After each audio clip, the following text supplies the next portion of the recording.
자, 우리 몸의 근육이 어떻게 스스로를 치유하는지 그 정말 놀라운 비밀의 세계로 한번 들어가 볼까요? 우리가 운동하고 나서 근육통 겪거나 작은 부상을 입었을 때 있잖아요. 그때 우리 몸속에서는 사실 보이지 않는 엄청난 복구 작업이 한창 펼쳐지고 있거든요. 오늘 바로 그 핵심 역할을 하는 숨은 영웅에 대한 이야기를 해볼 겁니다. 아마 다들 한 번쯤은 이런 궁금증 가져보셨을 거예요. 격렬하게 운동하고 나서 아니면 예상치 못한 사고로 근육이 딱 손상됐을 때 아니, 우리 몸은 도대체 어떻게 이걸 해결하는 거지? 하고 말이죠. 이게 그냥 마법처럼 저절로 낫는 것 같지만 사실 그 뒤에는요, 아주 정교하고 체계적인 과정이 숨어 있습니다. 바로 이 질문의 답이 바로 오늘의 주인공, 근육 줄기세포, 줄여서 머슬이라고 부릅니다. 평소에는 우리 근육 섬유 옆에 정말 조용히 숨어 있다가 부상 신호가 딱 오면 즉시 출동하는 일종의 긴급 복구팀 같은 존재죠. 자, 그럼 지금부터 이 놀라운 세포의 활약을 한번 단계별로 따라가 보시죠. 네, 그럼 이 복구팀이 출동하기 전에 평소에는 대체 어떻게 대기하고 있는지부터 한번 살펴볼게요. 이 세포들은요, 에너지를 정말 최대한 아끼면서 깊은 잠에 빠져 있는데 이걸 바로 휴지기 상태라고 부릅니다. 이 두 상태의 에너지 사용 방식이 진짜 흥미롭지 않나요? 보세요. 왼쪽의 휴지기 상태는 최소한의 에너지만 쓰는 저전력 모드랑 똑같아요. 이때 주 연료는 오랫동안 안정적으로 에너지를 공급해주는 지방산이고요. 반면에 오른쪽 활성화 상태에서는 복구를 위해 막 빠르게 증식해야 하잖아요. 그러니까 즉각적인 힘을 팍 낼 수 있는 포도당을 집중적으로 사용하는 고전력 모드로 확 전환되는 겁니다. 그런데 말이죠. 최근 연구에서 아주 재미있는 사실이 밝혀졌어요. 이 과정이 그냥 온오프 스위치처럼 그렇게 단순한 게 아니라는 겁니다. 깊은 잠에 빠져 있는 휴지기와 완전히 깨어난 활성화 상태, 그 사이에 경계 상태라는 중간 단계가 있다는 게 밝혀진 거죠. 마치 알람이 울려서 막 잠에서 깬 그런 어슴푸레한 상태라고 생각하시면 딱 맞아요. 이 경계 상태의 정말 놀라운 점은요, 이게 바로 전신 반응이라는 거예요. 자, 이게 무슨 말이냐면 예를 들어서 제가 팔에 부상을 입었어요. 그런데 전혀 상관없는 다리에 있는 근육 줄기세포들까지 그 신호를 받고 경계태세로 들어간다는 거죠. 와, 온몸이 잠재적인 위협에 대비해서 복구팀을 미리 준비시키는 거니까 진짜 효율적인 시스템 아닌가요? 자, 이제 경보를 들은 줄기세포가 본격적인 복구 임무를 위해서 변신을 시작하는 단계입니다. 과연 어떻게 에너지를 충전하고 활동 모드로 전환하는지 한번 살펴보겠습니다. 여기서 나오는 핵심 개념이 바로 대사 유연성이라는 겁니다. 이게 뭐냐면 마치 하이브리드 자동차가 상황에 따라 연비 주행을 하다가 갑자기 강력한 힘이 필요할 때 고출력 모드로 싹 바꾸는 것처럼요. 우리 근육 줄기세포도 필요에 따라서 주 에너지원을 자유자재로 바꿀 수 있다는 뜻입니다.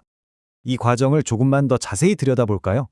평소 대기 모드일 때는 지방산을 그냥 조금씩 태우면서 에너지를 아끼고 있어요.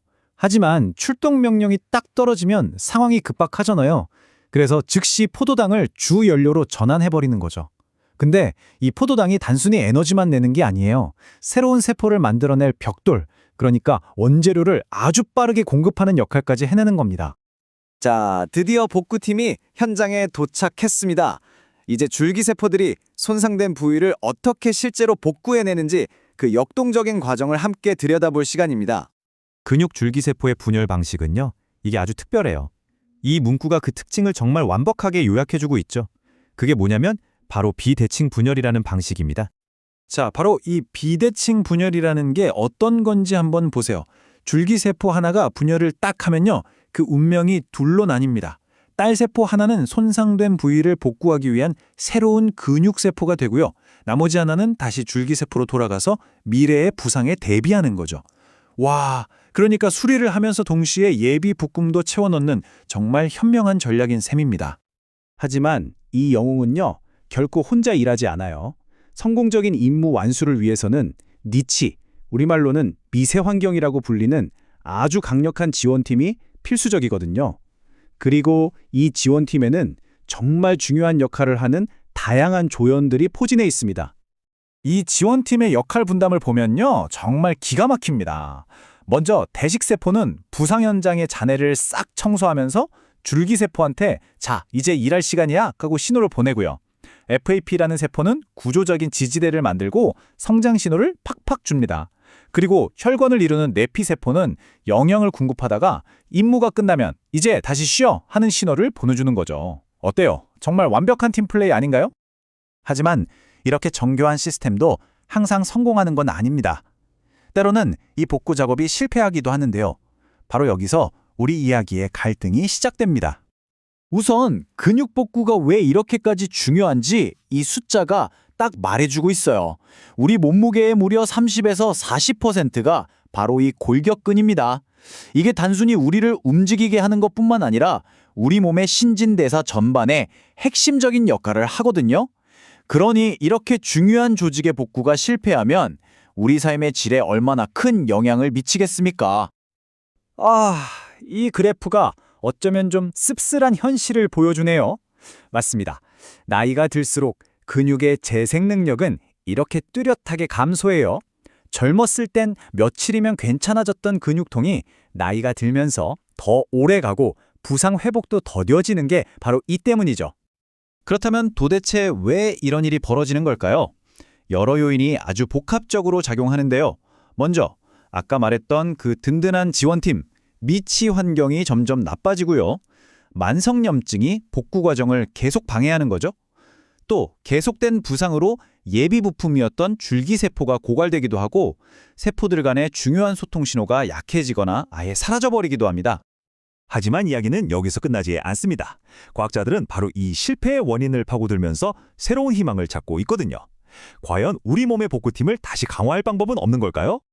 바로 이 지점에서 과학자들이 희망을 보고 있는 겁니다. 지금까지 우리가 함께 살펴본 이 놀라운 과정을 제대로 이해하는 것, 이게 바로 새로운 치료법 개발의 첫걸음이 되는 거죠. 그러니까 억지로 무언가를 만드는 게 아니라 우리 몸이 원래 가지고 있는 자연 치유력을 어떻게 하면 더 잘 지원하고 격려할 수 있을까?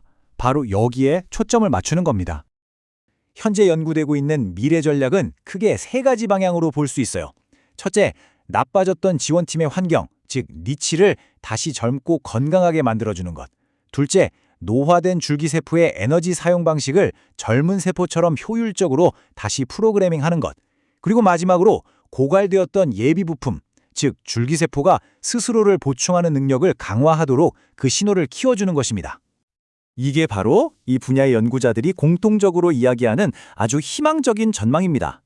근육줄기세포의 활동을 우리가 정밀하게 조절할 수만 있게 된다면 지금까지 치료가 어려웠던 많은 근육 관련 질환이나 노화 문제에 대한 새로운 해법을 찾을 수 있을 거라는 거죠. 자, 이것이 오늘 우리가 함께 탐구해본 이야기의 마지막 질문이 되겠네요. 언젠가 우리는 노화와 질병에 맞서기 위해 우리 자신의 줄기세포를 직접 재충전할 수 있게 될까요? 단순히 수명을 연장하는 걸 넘어서 삶의 마지막 순간까지 건강하고 활기차게 움직일 수 있는 미래. 어쩌면 그 열쇠는 바로 우리 근육 속에 조용히 잠들어 있는 이 작은 영웅, 근육 줄기세포를 우리가 어떻게 깨우고 격려하느냐에 달려 있을지도 모르겠습니다.